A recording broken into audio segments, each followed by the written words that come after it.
বাদাম বাদাম দাদা কাঁচা বাদাম আমার কাছে নাই গো বুবু ভাজা।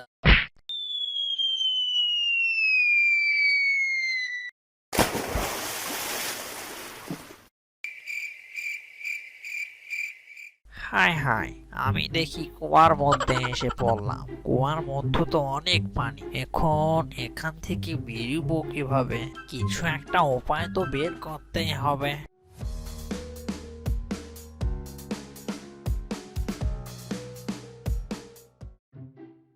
সেই কখন থেকে হাঁটতেছি, তৃষ্ণায় বুকটা একবারে ফেটে গেল।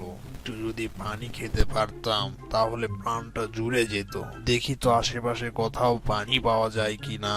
আরে, ওই তো একটা কুয়া দেখা যাচ্ছে, যাই দেখি সেখানে পানি পাওয়া যায় কিনা।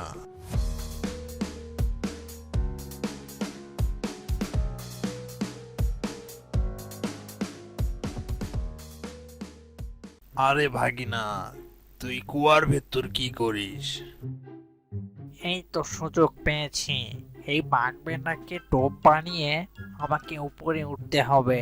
আহ আহ আহ আরে মামা, আমি তো পানি খেতে এসেছি। এই কূপের পানি এত স্বাদ আর মিষ্টি যে জঙ্গলে কোথাও পাবে না। পানি খেতে চাইলে জলদি নেমে পড়ো।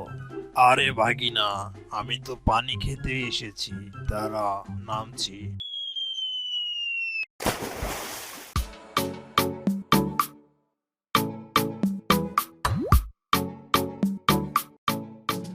ভাগিনা, পানি তো আসলেই সেই স্বাদ, এত স্বাদ কেন? মামা, আমরা তো ভয়ঙ্কর অবস্থায় আটকা পড়ে গেছি, দেখছো না? কুয়াটার দেওয়াল অনেক উঁচু, আমরা চাইলেও এখান থেকে বের হতে পারবো না। ভাগিনা, পুলিশ কি আমাকে এভাবে ফাঁসিয়ে দিলি? এখন কিভাবে এখান থেকে বের হব রে? মামা, এখন এগুলো বলে কোনো লাভ নাই, কিছু একটা উপায় বের করো মামা। ভাগিনা, আমার মাথায় তো কোনো উপায় টুপায় আসে না। তুই কিছু একটা উপায় বের কর না ভাগিনা, আমাকে বাঁচা। এই ঝামেলা থেকে বের হওয়ার একটা উপায় আছে। কি উপায়? তোমার মাথাটা যদি একটু নিচে করতে, তাহলে আমি তোমার মাথায় পা দিয়ে কুয়ার ওপরে উঠে যেতাম। আর আমি যদি একবার কুয়ার বাহিরে বের হই, তোমাকেও বের করতাম। ঠিক আছে ভাগিনা, আমি মাথা নিচে করছি।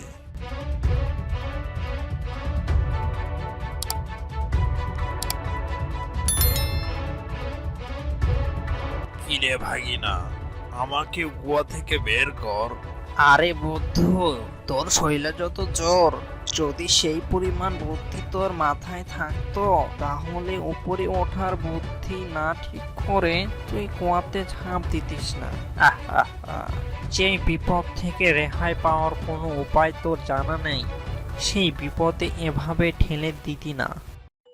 তো বন্ধুরা, এই গল্প থেকে আমরা কি শিখলাম? এই শিখলাম যে যে কোনো কাজ করার আগে দেখে শুনে পা ফেলা উচিত। শয়তানের চরিত্র জানা থাকা সত্ত্বেও যে তাকে বিশ্বাস করে তার ধ্বংস হওয়ারই কথা।